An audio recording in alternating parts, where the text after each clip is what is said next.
Con Alexis Ortega, director general técnico de Finagentes Gestión. Buenos días, Alexis. Hola, Alexis, no sé si me estás escuchando. ¿Qué tal? Buenos días. Buenos días. Te oigo muy bajito. Ay, ¿me oyes bajito? Pues vamos a ver si lo pueden solucionar mis Sí. compañeros. Vale. Que si no, no te oigo, no sé lo que me preguntas. Sí, claro, no. Si lo ideal es que me escuches para poder comunicarnos bien, si no, Perfecto. mal asunto hacemos. Pues compañeros, Ok. a ver si podemos... No hay problema de que de que se lo oiga a través del ordenador. Quiero decir que No, no lo hay... escuchamos perfectamente. Yo creo que ahora ya me escucha mejor.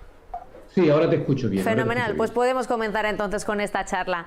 Vale. Voy a comenzar con las palabras de Guindos, que admitía Sí. que si se llegaba al 70% de vacunación, el Banco Central Europeo pensaría en comenzar a retirar los estímulos. Hombre, en algún momento Sí. habrá que empezar a retirar esos estímulos, pero ¿qué implicaría esa retirada de estímulos al llegar al 70%?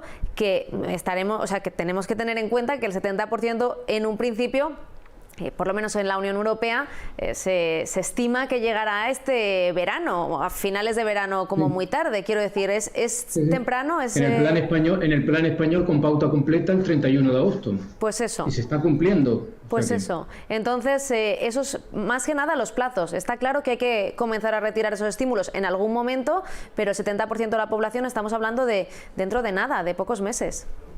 Sí. Realmente No sé, sí. pues, En Estados Unidos incluso es antes. Estados Unidos en estos momentos lleva como un mes y medio aproximadamente de adelanto, con lo cual, imagina, en Estados Unidos posiblemente el 70% de la población igual se alcanza pues ahora mismo prácticamente en junio.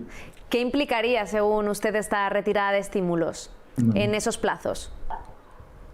Vale, obviamente parte del optimismo del mercado se podría estar eliminando. La verdad es que las bolsas han subido mucho al calor un poco de la fuerte liquidez que han estado emitiendo los bancos centrales. Quizás a lo mejor uno de los efectos se podría ver por quien más adelantado está en todo este proceso, que es China. China ya va de alguna manera empezando a retirar ya parte de las medidas de expansión. Hay que tener en cuenta que también ellos no llegaron a niveles tan graves de la enfermedad con nosotros, aunque ellos tuvieron que paralizar mucho la actividad económica, y ellos están muy adelantados. Y la verdad es que si mira la bolsa, pues prácticamente este año la bolsa no ha subido nada. Y aquí venimos con incrementos de más de 2 dígitos, por lo menos en el Standard & Poor's, con lo cual de alguna manera nos viene a decir que, bueno, que todo este inmenso rally de la bolsa pues de alguna manera se pararía, porque llevamos desde los mínimos que alcanzamos en el año 2018 un incremento bestial de la bolsa americana, por ejemplo.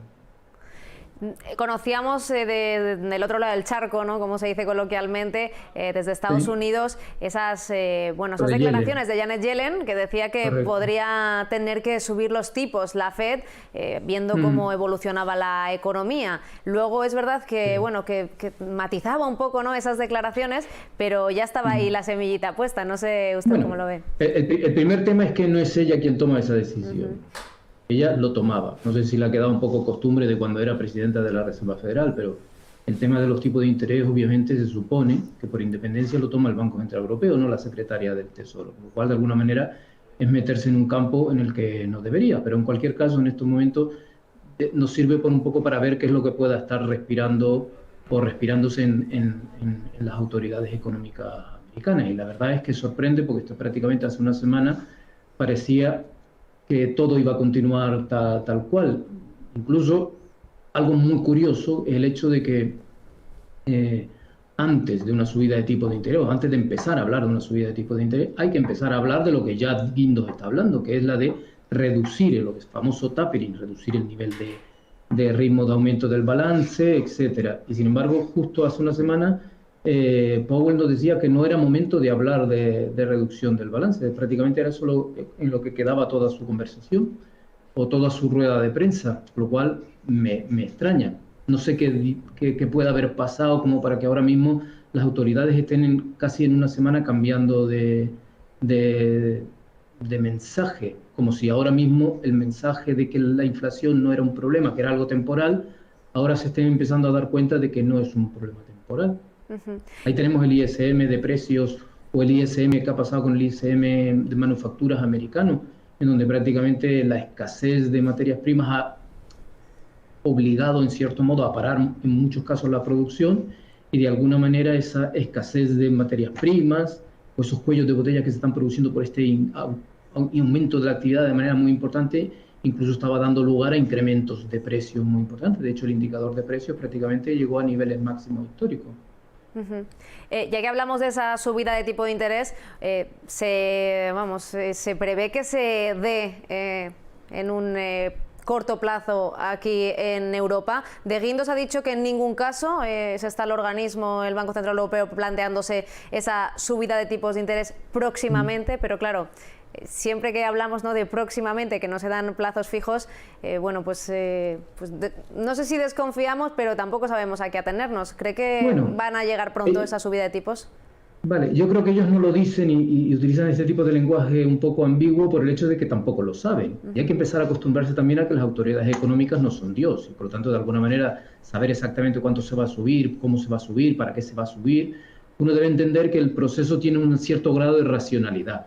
Y la racionalidad en este momento es interpretar que primero hay que empezar a reducir el ritmo de aumento de los balances, el famoso tapering.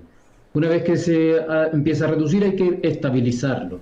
Luego, una vez que se ha estabilizado, es decir, que el balance ya no crece más, ahí se podría empezar a plantear o subidas de tipo de interés o incluso un paso anterior, que sería a lo mejor incluso hasta empezar a reducir ese balance.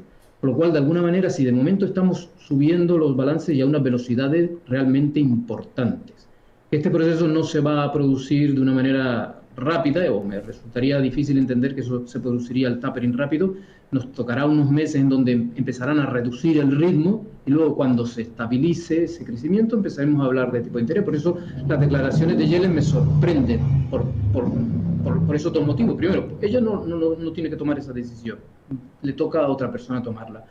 Segundo, tenemos que empezar a hablar de tapering, cosa que, por ejemplo, la semana pasada el Powell nos dijo que no era momento de empezar a hablar. Y cuando ya llegáramos al tapering, pues entonces ya empezaríamos a hablar de subida de tipo de interés. Es el proceso lógico y normal que se hizo prácticamente en la anterior crisis, y dado que en el fondo trabajamos en un territorio desconocido o de políticas desconocidas, pues lo lógico es volver otra vez a repetir el proceso que hicimos durante la crisis del 2008 y no inventarnos ahora una subida de tipo de interés antes de empezar a reducir el ritmo de crecimiento del balance.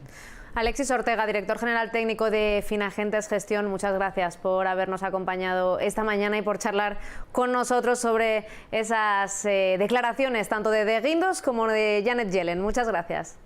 Hasta la próxima. Un saludo.